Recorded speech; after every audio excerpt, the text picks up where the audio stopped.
नमस्कार दोस्तों, भारत और पाकिस्तान के बीच युद्ध में परमाणु बम की बातें फिर से ताज़ा हो चुकी हैं और भारत के कुछ ब्रह्मोस के अटैक से वहाँ पर न्यूक्लियर लीकेज भी होने लगे, जिससे ऐसी खबर है कि सुनने में आ रहा है। तो क्या आपने कभी सोचा कि परमाणु बम इतना विध्वंसक क्यों है और क्यों अभी तक इसकी काट नहीं खोजी जा सकी है?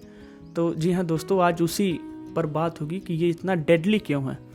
इसीलिए क्योंकि इसमें विज्ञान की शक्ति और अध्यात्म की प्रेरणा का अनूठा संयोग है और इसी से इसका निर्माण हुआ है। अब बहुत से लोग कहेंगे कि ये इसमें अध्यात्म कहाँ से घुसेड़ रहे हो।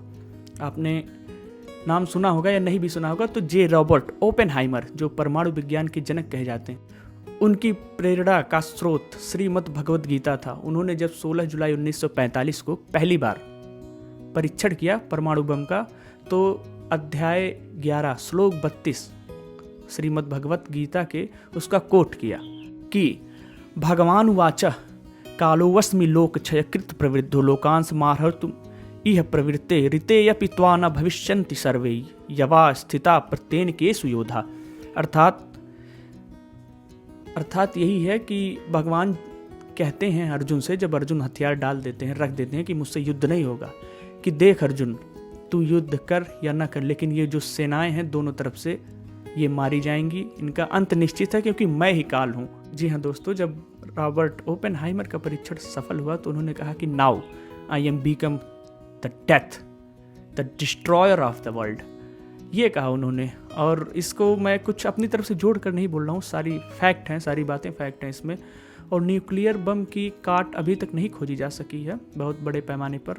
थोड़ा बहुत इसको न्यूट्रल करने के लिए हैं कुछ पदार्थ हैं जैसे बोरान, लेकिन बहुत बड़े पैमाने पर खोज नहीं की जा सकी है। आएगा, इसका भी काट आएगा और ढूंढेगा वही व्यक्ति जिसके अंदर अध्यात्म और विज्ञान का पर्याप्त संतुलन हो। हमारा क्या है, हम अगर विज्ञान की तरफ जाते हैं तो पूरी तरह से अध्यात्म को निगलेक्ट कर देते हैं, और जब अध्यात्म की तरफ जाते हैं तो हमारे पास कुछ कर सकने की क्षमता बची नहीं होती विज्ञान के क्षेत्र में, तब हम अध्यात्म की तरफ जाते हैं। तो यही होगा कि जब पर्याप्त संतुलन होगा दोनों में तो कोई काट इसका निकलेगा जरूर, और उम्मीद करते हैं कि भारत का ही कोई काट खोजने में सफल हो। खैर, फिलहाल जो युद्ध चला भारत और पाकिस्तान के बीच अघोषित, उसमें डिफेंस के क्षेत्र में भारत ने काफ़ी ताकत दिखाई अपनी एयर डिफेंस सिस्टम से लेकर ब्रह्मोस तो अपनी पिन पॉइंट एक्यूरेसी के साथ पूरी वर्ल्ड में फेमस हो गया। इजराइल की समकक्ष भारत बैठ गया अपने एयर डिफेंस सिस्टम के साथ। अमेरिका के कुछ विमान गिराए, चाइना के गिराए, अमेरिका के गिराए बोलता नहीं भारत, क्योंकि अमेरिका का F-16 अगर गिरा देगा बोलना तो व्यापार में थोड़ा बहुत उनका कमी बेशी आ सकता है, इसलिए भारत बोलता नहीं उसके लिए।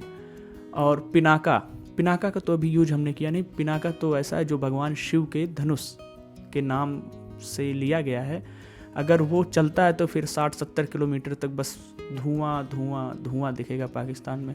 तो देखते हैं दोस्तों, क्योंकि हम महाभारत के देश से आते हैं तो अस्त्र शस्त्र के बारे में जानकारी होनी चाहिए और निर्माण भी होते रहना चाहिए, क्योंकि शांति के लिए युद्ध जरूरी है और शांति के लिए ताकतवर होना भी जरूरी है। जय हिंद दोस्तों, मिलते हैं।